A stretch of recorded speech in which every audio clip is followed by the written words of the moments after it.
Hi, my name's Damien Manns. This is a follow-up video to this video I made a couple of weeks ago when I was interviewing the BBC.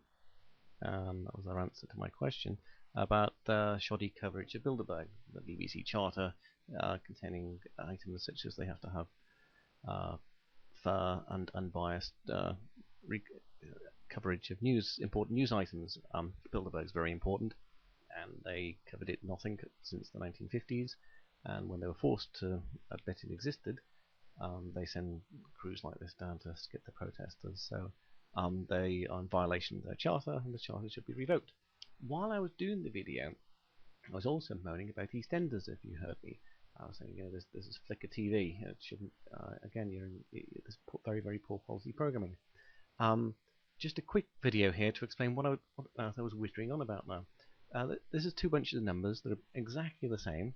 And there's only one difference between all these numbers, and you can clearly see the answer to which one is the difference. If I take the zoom down to what it is in the other sheet, which is 86, and just hop from one sheet to the next now. Previous sheet, one sheet, two sheet, and as you can see, without having a maths degree or being a super brain, very quickly you can spot that this number here is the only number that's different. Your brain processes 500 numbers in a nanosecond, because your brain and your eye are tuned very highly, very, very highly tuned, primordially tuned, to see things flicker. There's rustles in the leaves. Is it a lion? Is it a squirrel? Is it just a gust of wind? Your eye will spot very, very quickly any change anywhere, and then it takes 3 seconds for your brain to work out is it an important change.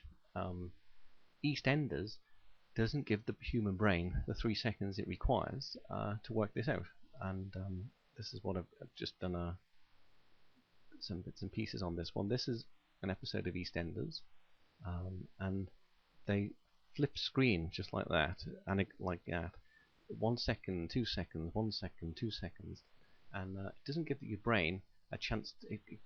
It grabs your attention, but it doesn't give the brain the chance to work out, is it interesting or not. And as you see, it's flickering, flickering, flickering, flickering, and this is down the side here. I've got the timings given on YouTube of each screen, and what the difference is between each camera angle change, and it's lots of 1s, 2s, it goes up to 3. There's a 6 where people are travelling on the odd occasion. Like in a scene like that, it'll get slightly elongated, but quickly they're back down to flickering again. I used to work years ago working with people with mentally handicapped, and the entire residential home, there was lots of people there who talking to them was difficult. But all of them would sit down mesmerised by, of all the TV shows on, it was Eastenders that all took their attention. Now, it can't be because of this wonderfully good acting, because it isn't good acting. Look at that. The script is dire. The range of human emotions just goes from misery to misery. That's just misery pornography.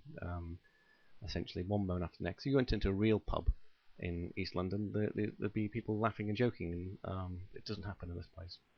And so, let's have a look at that compared to something. The Sullivans is a 1970s show, and again, lots of talk in lots of rooms, and the scenes were, this guy's walking a bit, he's talking a bit, and this would have flicked 5 times had this been Eastenders. There's a camera angle change there, and as you can see, the whole pace of the camera angle change is hugely slower. A little bit I did to do the testing on it. Again, we're still waiting for the camera angle change there. You don't have to wait on Eastenders for a camera angle change, because it's quite a brutal sort of. They deliberately don't give you a chance to think. And they haven't changed the camera angle yet. It's a really long scene. There's one now, and I measured an average of the Sullivans of 5.2, but I only took it over a minute because I did find it was boring. My brain had 3 seconds to look at it, decided it was boring, and it wasn't. But generally, it might be might be higher than 5. I can't be bothered doing more. But clearly, you can see it's a lot slower paced in terms of the camera angle changes. The old Doctor Who. Back in the Tom Baker days, here we have Tom Baker coming out of the TARDIS. It's a walking and travelling scene, so they do tend to be longer anyway. But these guys have memorised their script. They have a script. There's a story. There's suspense. They have to grab the attention of the audience using talent of the actors, talent of the lighting technicians to put their different shades on, and work a bit of atmosphere. This is a proper piece of television. And looking at some of the angles there was scenes that were 26 seconds, 71 seconds. You would not get that on EastEnders nowadays. And the average I found over a 3-minute period was 14 seconds. So there was bits where they were chatting to each other and it did move a few times, which brought it down. But there was lots and lots of scenes that went down for a lot longer than 14 seconds. And so the closest contemporary to EastEnders is Coronation Street. And Coronation Street, another sort of not quite as miserable as EastEnders by a long shot. And that one, Right. She was crying asleep. Oh, the poor lamb. Too fast. Now then. Okay, EastEnders, but this is Coronation Street with the sound turned down. Now you can hear me. Coronation Street is fast, and it is too fast for the human eye, because it just moves way too fast. But over a minute and a half of looking at it, over 2 minutes looking at this, I averaged 4.34 seconds for the camera angle changes, which is basically half the speed, half the changes that were in EastEnders. EastEnders would have changed, wouldn't have had a 10-second, it would be 2 5s. That 7 would have been a 3 and a 4. That 6 would have been 2 3s.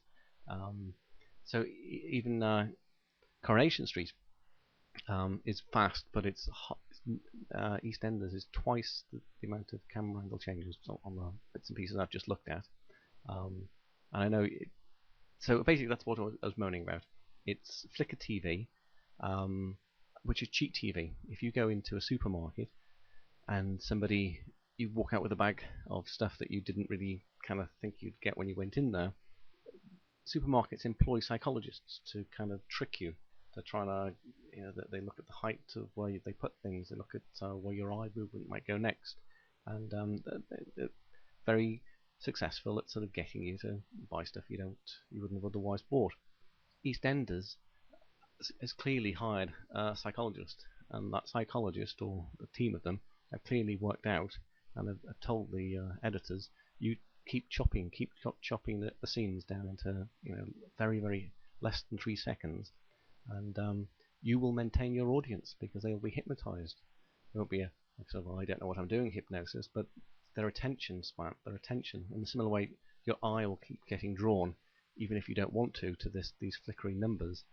And your eyes get drawn to the flickering indicator in the car without you thinking about it. Your eye gets drawn to the flickering screen of EastEnders for exactly the same reason. It's just the human eye is set up to pick up flickers and keep coming back to it when the scene changes.